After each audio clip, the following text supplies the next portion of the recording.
Hier, c'était la commémoration du 13 novembre, 2 ans plus tard, des attentats de Paris. Votre fils est mort au Bataclan. On dit que le temps peut panser les blessures. 2 ans, c'est court. Mais aujourd'hui, comment vous allez? Aujourd'hui, je sais que j'ai vécu douloureusement ces 2 années. Aujourd'hui, je sais que je souffre encore, mais que je suis tellement soutenu par mes amis, ce qui m'aide à soutenir ma famille d'ailleurs. Je suis tellement soutenu par mon environnement, que mon environnement amical, associatif, que je sais que je peux faire beaucoup de choses, et la vie va continuer, et je peux regarder de nouveau vers l'avenir, mais je sais que ça a été j'ai été plus profondément touché que je ne le croyais au cours de ces 2 dernières années. Alors je croyais avoir pu surmonter les épreuves facilement, et j'ai eu l'occasion de m'apercevoir qu'il y a tellement de choses que je n'avais pas faites, que j'aurais dû faire pendant ces 2 ans, que je sais que c'était plus grave que ça. Par exemple, quelle chose vous auriez aimé, ou en tout cas vous pensez que vous n'avez pas faite pendant ce temps? Alors il y a des choses toutes simples comme l'entretien du jardin. Cet été, je me suis aperçu que je n'avais pas entretenu le jardin depuis plus d'1 an. Bon, ça paraît tout bête, mais c'est un bon témoignage, parce que la nature ne s'arrête pas de pousser, hein, comme la vie. Et puis, je sais aussi que j'aurais dû prendre plus de temps pour aller voir mes petits-enfants, j'aurais dû aller voir plus souvent ma belle-fille. Mais dans la douleur, tout le monde se retire en lui-même, et je me suis un peu retiré en moi-même. Quelle serait, selon vous, la spécificité du deuil d'un parent par rapport à celui d'un conjoint, d'un enfant? Qu'est-ce que vous avez vraiment ressenti? Un parent, il sait qu'il perd une partie de l'avenir de sa famille. Quand on a des enfants, quand on les élève, aussi longtemps qu'on a pu élever un enfant on a pu élever un enfant qui a atteint l'âge de 33 ans, 36 ans, on se dit, on imagine un avenir où il est présent, hein, avec sa famille. Lorsque cet enfant disparaît, j'ai la chance qu'il ait laissé une épouse, des enfants, qui aujourd'hui sont la suite de sa vie, enfin en partie la suite de sa vie, et puis en même temps des vies totalement nouvelles. Dans ma famille, j'ai regardé l'histoire de la famille et j'ai vu qu'il y avait aussi des pères qui étaient morts très jeunes. Et j'ai regardé la vie de leurs enfants. Je me suis aperçu que ces enfants, ils avaient une vie normale, et ça m'a rassuré. Vous nous parlez de ces 2 ans comme d'un chemin où vous avez été aussi accompagné, écouté. Par qui et comment ça s'est fait, cet accompagnement? Est-ce que vous avez été bien Accompagné. ouais, écouté, suivi? On va attendre un petit peu. Ah non, c'est bon. L'accompagnement, ça s'est fait dès le premier jour. Je considère que, je l'ai dit il y a 2 ans, et je le confirme, les pouvoirs publics nous ont entourés de la plus grande attention.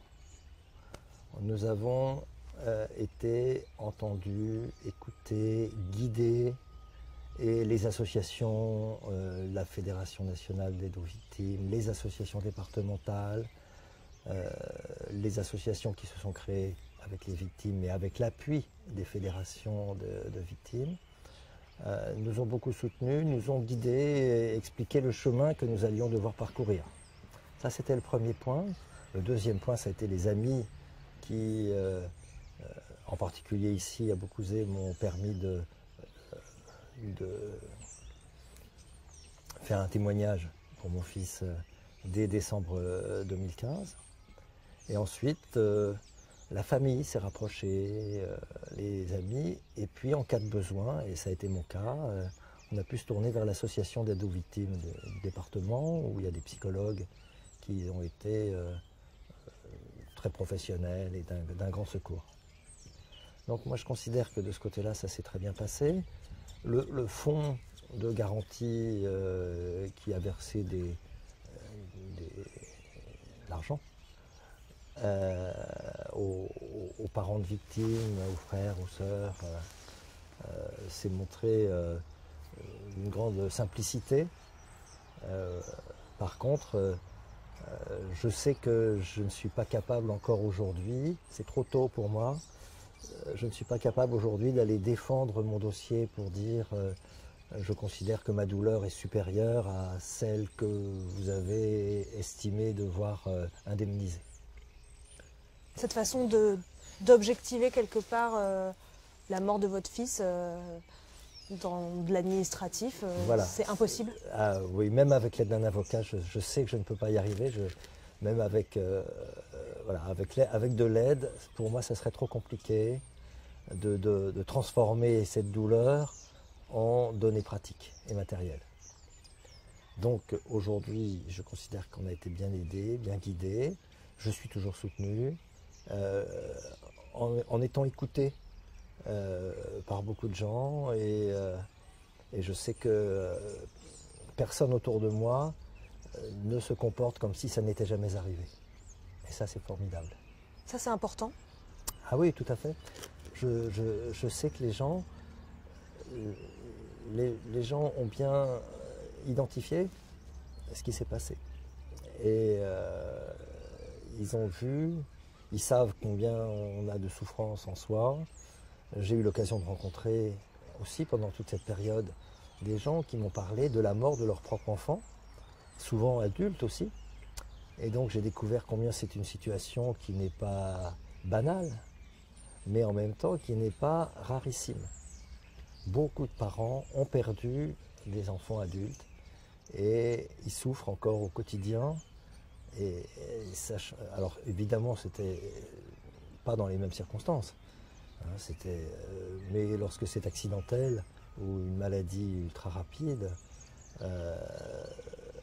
c'est presque aussi fort. Et pour les gens, on sait que la douleur dure très longtemps, qu'on n'oublie jamais. Et ces témoignages que j'ai reçus, eh bien, ils m'aident aussi à savoir quel chemin je vais devoir parcourir. Donc je suis guidé. Et aujourd'hui, vous diriez vous parlez de choses que vous ne faisiez plus, que vous faites petit à petit à nouveau. Vous pensez qu'il vous reste un long chemin ou que ça ne reviendra jamais vraiment comme avant? Comment vous voyez allez, l'année qui vient?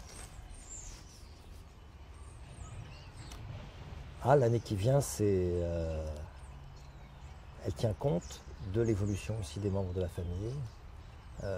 Il s'est produit des rapprochements qui aujourd'hui font que l'année qui vient sera un peu plus intense avec ma belle-fille, avec ses enfants, avec ses parents, les beaux-parents de mon fils. Donc je sais qu'on a la possibilité de se voir davantage et la famille se reconstitue après avoir vécu une espèce de stase de douleur. Mais évidemment, ça ne sera jamais comme avant.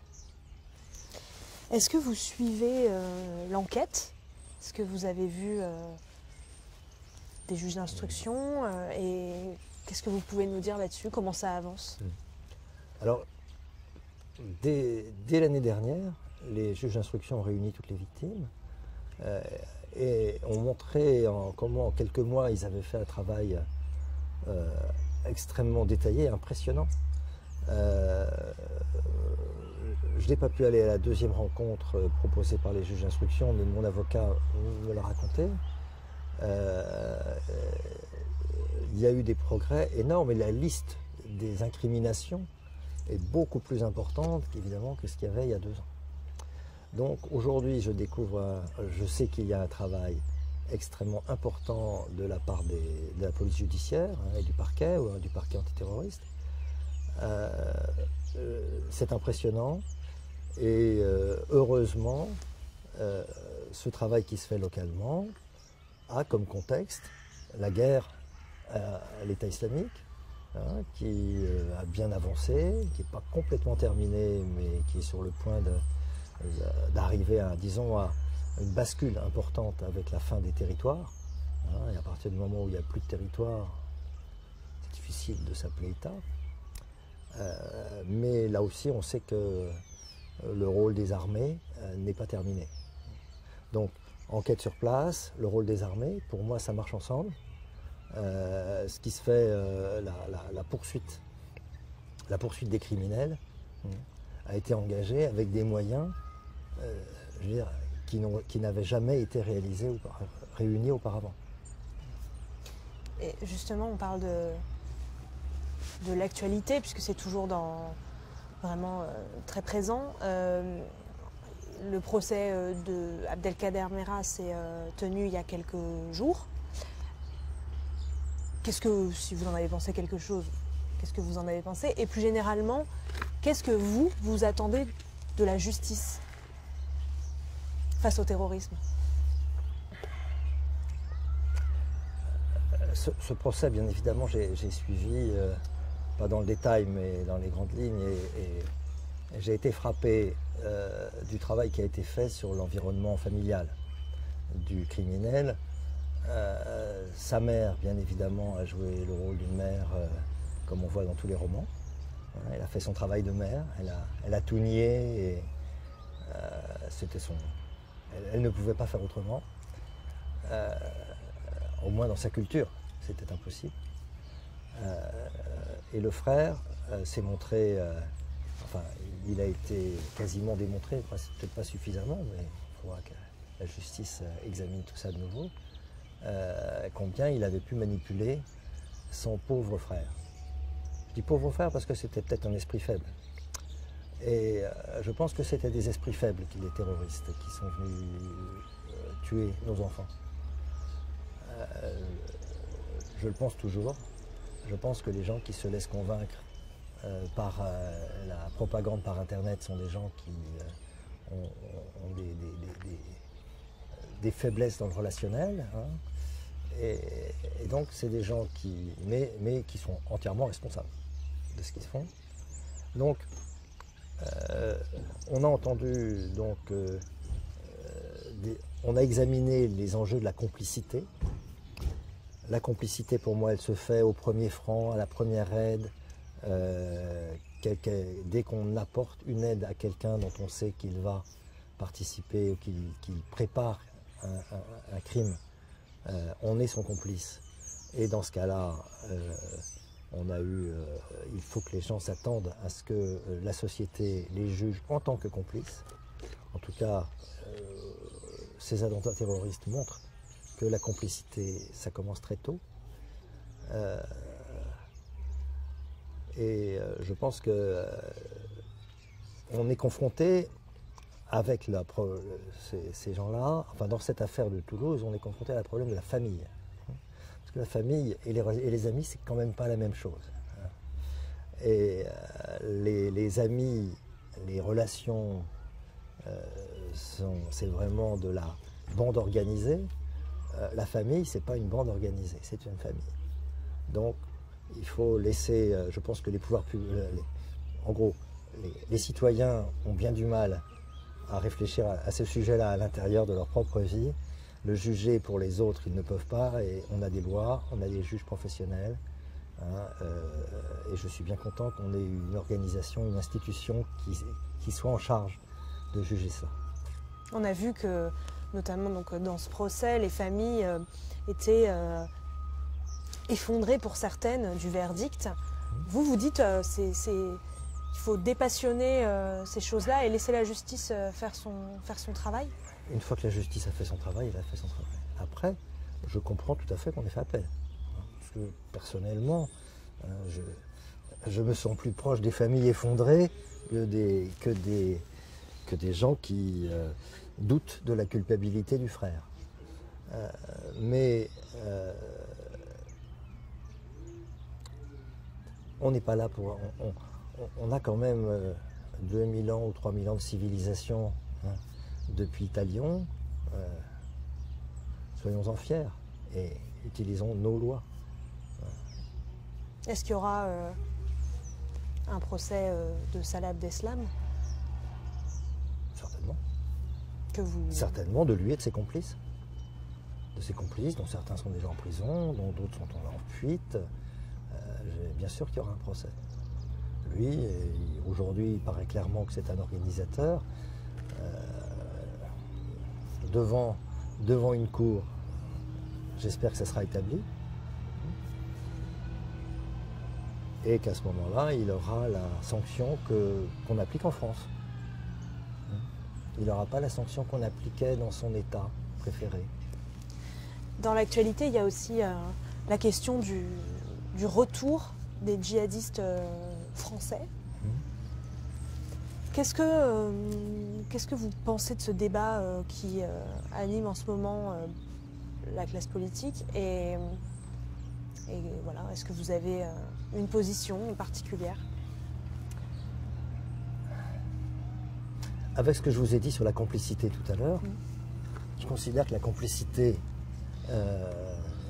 elle est entière pour les adultes qui sont partis là-bas pour soutenir, accompagner les conjoints, les amis.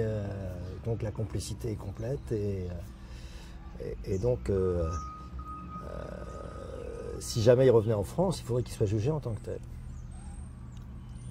Mais personnellement, je pense qu'il n'y a aucune raison de les aider à revenir en France. C'est votre conviction C'est ma conviction, de la personnelle. même manière que j'ai considéré qu'à l'époque, les combattants islamiques français, ils faisaient la guerre. Ils prétendaient faire une guerre, nous on prétendait qu'ils avaient des menées criminelles. Ceux qui sont morts, ils sont morts. Ils ont été tués par un État, des États, une coalition d'États qui considérait qu'ils représentaient un danger pour la sécurité mondiale. Donc la sécurité de chacun des êtres humains, chacun des 6 milliards d'êtres humains sur Terre était menacé par ces gens-là. Hier, il y a eu à Paris les commémorations officielles, les hommages nationaux, la presse s'en empare. Comment vous vous positionnez par rapport à cet événement qui ne vous appartient plus tout à fait, qui est devenu national? Est-ce que ça vous touche ou au contraire, est-ce que vous avez gardé finalement un rapport intime quand même à ce deuil qui n'est pas comme tous les autres? Il faut une commémoration nationale. On est dans une situation où alors on commémore, on n'attend pas la fin de la guerre pour commémorer les victimes de la guerre. Mais c'est une guerre qui nous a été déclarée. Nous avons eu des victimes, j'allais dire, même pas combattants, totalement civils sur le territoire. Et de la même manière qu'on commémore les morts des guerres, de la fin des guerres précédentes, il faut commémorer ce souvenir des victimes. Il se trouve que quand on est dans l'intimité, le 13 novembre, c'est le dernier jour du bonheur. Parce qu'en fait, ils sont morts. Et nous avons appris leur mort dans la nuit, le lendemain. Mais le 13 novembre, mon fils avait envoyé un message en disant qu'il était super content de partir au Bataclan. C'est que le lendemain qu'on a vu qu'il n'était plus là.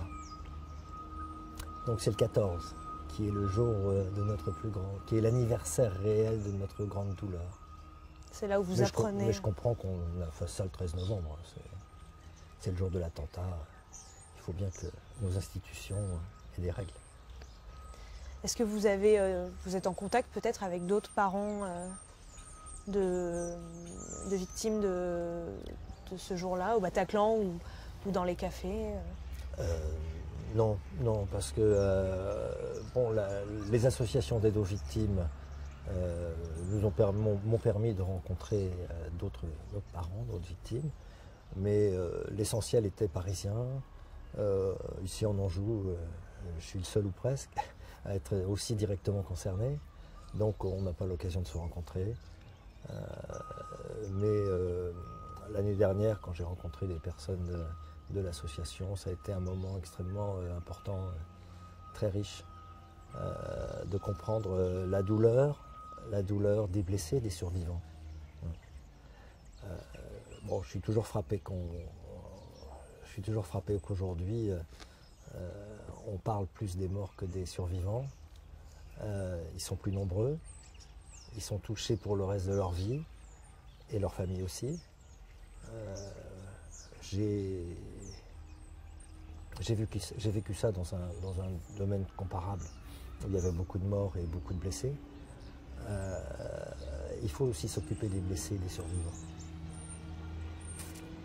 Nous sommes les parents des survivants ou leurs enfants, mais il faut s'occuper des blessés et de ceux qui ont été profondément choqués et perturbés par l'événement. Parce que ceux-là, ils ont encore de nombreuses années à vivre dans la douleur. C'est fort de vous entendre parler de la vie avant tout, d'être dans l'avenir. Vous diriez que la mort, elle est moins présente aujourd'hui qu'il y a 2 ans?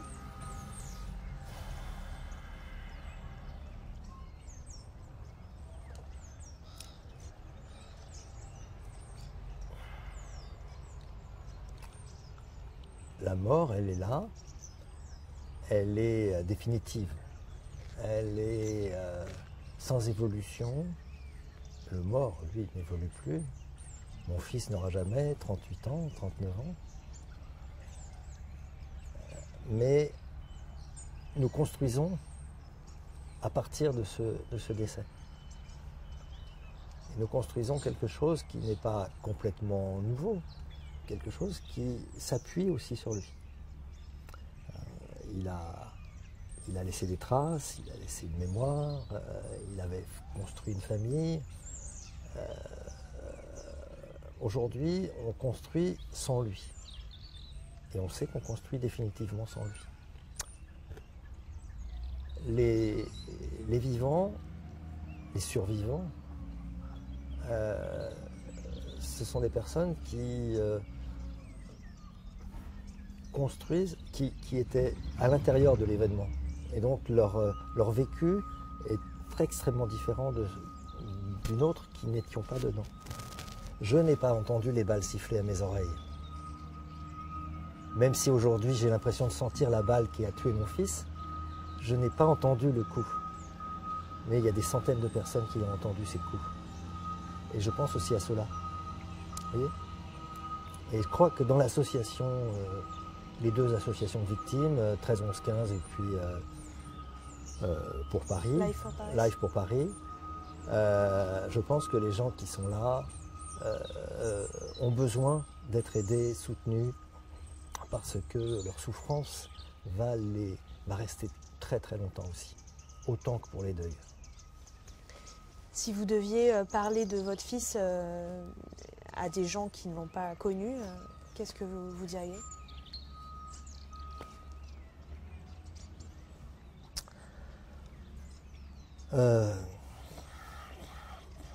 À 33 ans, il m'avait déjà appris des choses que je n'avais pas pu lui apprendre moi-même. Donc, c'est un garçon dont le caractère, l'amabilité, la gentillesse ont structuré, ont aidé plein de gens autour de lui, et y compris son vieux père. Voilà ce que je pourrais dire. Et aujourd'hui, qu'est-ce qui vous donne de la joie au quotidien À part mes petites filles et tous mes petits-enfants, puisque mes filles continuent à me donner des petits-enfants, la musique. Parce que j'avais commencé la musique avant 2015 et j'y consacre peut-être un petit peu plus de temps que je ne l'aurais fait auparavant. Et ça vous rend heureux? C'est douloureux. C'est difficile d'apprendre la musique. Non, mais si on est heureux d'apprendre quelque chose, on est heureux d'avoir quelque chose, de faire quelque chose où on rajeunit en fait quand on apprend, parce que tout d'un coup on ne sait pas, on se retrouve dans une situation où on ne sait pas, et on découvre quelque chose, on espère qu'on va faire quelques progrès. Vous voyez, dans cette école de musique qui est en face de nous, là, je viens 3 fois par semaine apprendre quelque chose. Formidable.